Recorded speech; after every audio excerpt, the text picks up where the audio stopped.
Қайырлы кеш, құрметті көрермендер. Бүгінгі тақырыбымызда қант диабеті. Бүгін бізде эфирде Уатқан Сайфиұлы, медицина ғылымының докторы. Сәлеметсіздер ме? Уатқан аға, жалпы бүгін қант диабеті туралы талдасақ, қант диабетінің бірінші, екінші типі болады. Осы қант диабеті деген жалпы не, және бірінші мен екінші типінің қандай айырмашылығы бар? Енді қант диабеті деген сөз, бір ауыз сөзбен айтқанда, зәрде болмайтын қанттың зәрде пайда болуы. Бұл оның біз себебіне қарамастан, осындай бір кез келген жағдайда зәрде қант пайда болады екен, бұл қантты диабет деген сөз. Қандай да бір жағдай. Ал енді қантты диабеттің өзің айтқандай, екі типке бөлінеді. Бірінші типтегі қантты диабеті, екінші типтегі қант диабеті. Бірінші типтегіні біз енді бұл тақырыпта айтудың қажеті жоқ деп ойлаймын. Ол генетикалық деңгейде инсулиннің абсолютті жетіспеушілігінен болады. Оның енді ілеспе көптеген симптомдар бар, бұл бүгінгі тақырып емес деп ойлаймын. Ал қазіргі кездегі қоғамдағы, былайша айтқанда 95% қантты диабеті деген сөз біздің екінші типтегі қантты диабеті. Екінші типтегі қантты диабеті тұрмыс деңгейі қаншалықты жоғары болған, тұтыну деңгейі көмір суларды, майларды, белоктарды, осыны тұтыну деңгейі, тұтыну мөлшері қаншалықты жоғары болған популяцияда, адамдар тобында ең көп кездеседі.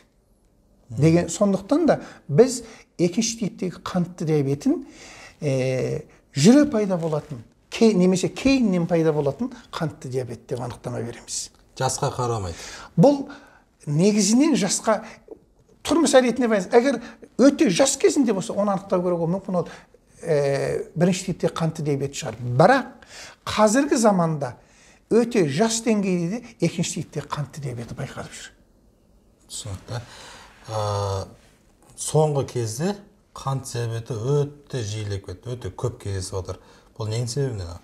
Бұл жаңа бастапқыда айтқанымдай, біздің өмірдегі мына қоректік заттарды тұтыну деңгейіміздің артықтығы. Бұл бірінші себеп.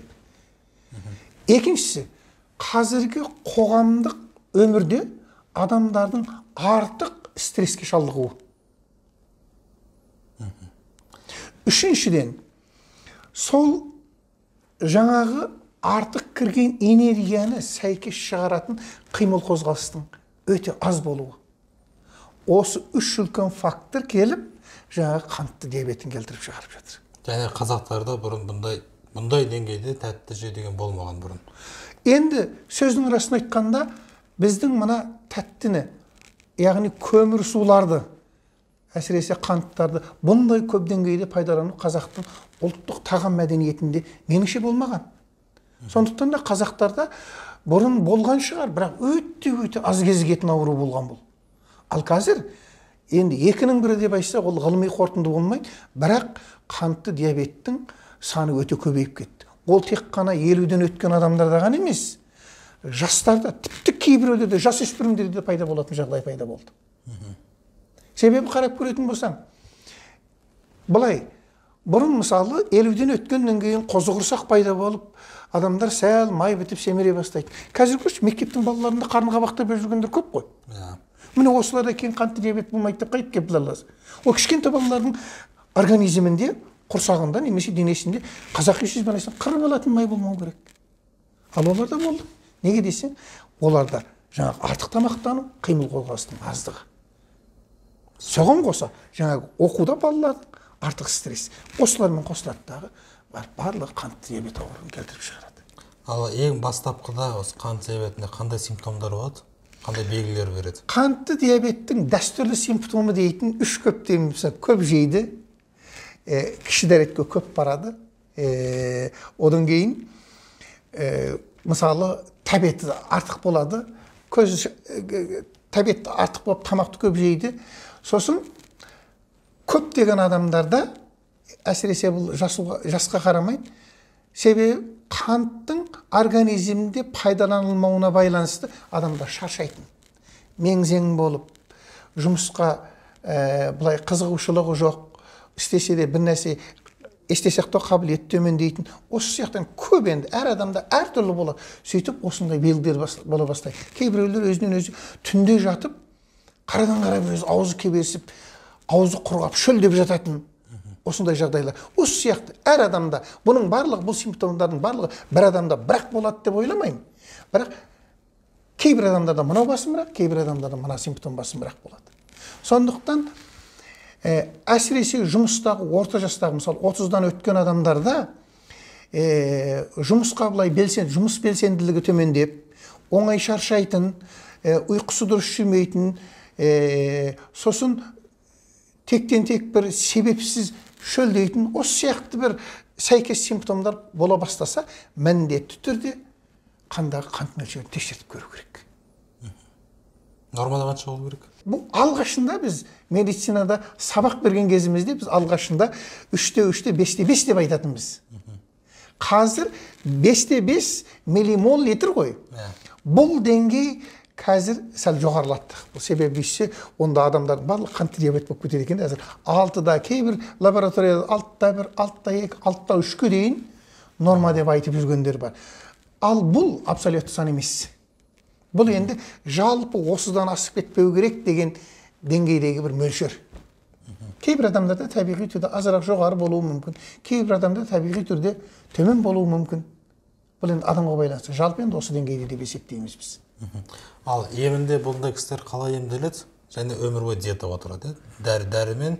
Енді қантты диабетіне келсек, әгер ол қантты диабетіне шалдыққан адам болады екен, ерте байқалса, сол қантты диабет бола салып байқалып, өзін жаңағы ритмді, яғни режиммен өткізетін өмір салтына көшсе, онда оны дәрісіз бақылауға алуға болады. Немесе дәріні пайдаланудың, қолданудың мөлшерін ең төменгі деңгейде ұстап тұруға болады деп ойлаймыз. Бұнда әрине тағам мәдениеті бар, бұны енді ашалап айтып отырудың қажеті жоқ. Екіншіден қимыл қозғалыс, үшіншіден жаңа көңіл күй. Бұл кісілерде толық емделіп кетпейді. Жалпы қазіргі практикада бірден қантты диабетіне шалдығып, мен осыдан адагөде сауығып кеттім деген адамды мен естіп көрмедім, мүмкін бар шығар. Рахмет. Ал осы қант диабетіне шалдыққан адамдарды ол қандай асқынулар алып келуі мүмкін?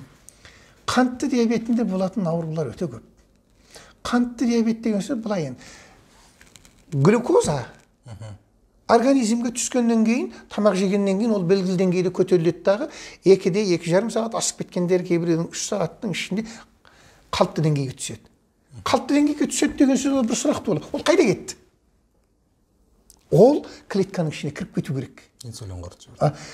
Ол үшін организмдегі клеткалар ми клеткасынан басқа. Ми клеткасында инсулиннің рецепторы болмайды. Ми клеткасынан басқа организмдегі барлық клеткаларда инсулинді өзіне байланыстырып алатын рецептор болады. Осы инсулин мен рецептор бір-бірімен байланысқаннан кейін клетканың, яғни жасушалардың есігі ашылады. Сонда біз инсулинді кілт, рецепторды құлып деп есептейміз. Кілтке құлып сәйкес келіп ашылғаннан кейін есік ашылады.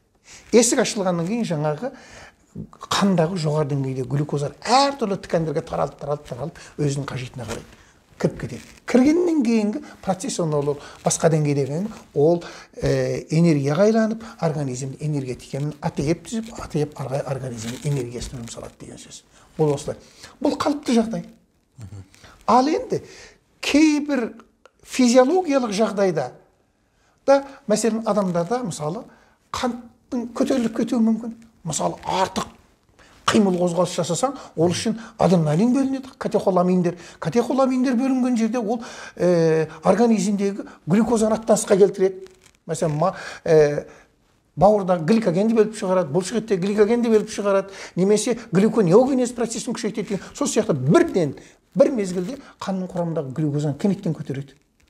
Ол кезде белгілі деңгейде зәрдің құрамында қант пайда болуы мүмкін. Бірақ ол физиологиялық өзгеріс. Ол жаңағындай стресстік жағдайға төтеп беру үшін организмнің бір қорғану функциясының біреуі. Бұл қалыпты жағдай болады. Ал енді патологиялық жағдайға келетін болса, организм ешқандай бір стресстік жағдайға ұшырамай тұрып, осындай жағдайда қанның құрамындағы глюкоза артық мөлшерде болса, ол нені әкеледі десе, ең қарапайым мысал, глюкоза қанның ішінде айланып жүре берсе, ол глюкоза екінші бір оның аналогына, яғни сорбитол деген нәрсеге айналып кетеді. Ал ол пәле бараттағы көзге, организм белгілі өзі баратын жерлеріне барып, ол тұнбаға түседі. Содан көздің көру қуаты төмендейді. Бұл бірінші жағдай. Екінші жағдай. Қан клетканың ішіне кірмеді деген сөз. Клетканың ішінде не пайда болады? Ол жерде клеткалық ашығу дейміз біз. Клеткалық ашығу пайда болады. Энергия бар ма? Бар. Бірақ кілт пен құлып бір-біріне сәйкес келмей қалды. Есік ашылмады. Сыртында тұр. Ал организмде нағыз функцияны атқаратын біздің осы қимыл қозғалысымызды жүзеге асырып тұрған жасушалар ғой.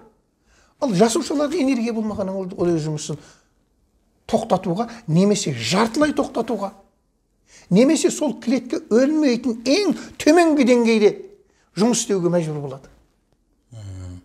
Содан барып түрлі симптомда келіп шығады. Ол мида, ол жүректе, ол бауырда, ол бүйректе, ол бұлшықетте деген сияқты. Осындай организмде үнемі активті түрде, яғни интенсивті түрде жұмыс істейтін органдарда қантты диабеттің симптомдары оңай басталады. Сондықтан қантты өз уақытында түсіріп, клетканың ішіне кіргізбесе, адамдарда көптеген аурулар пайда болады. Ал енді қантты диабетті қант өте көп деңгейде жиналса, мысалы май ткандерінде ол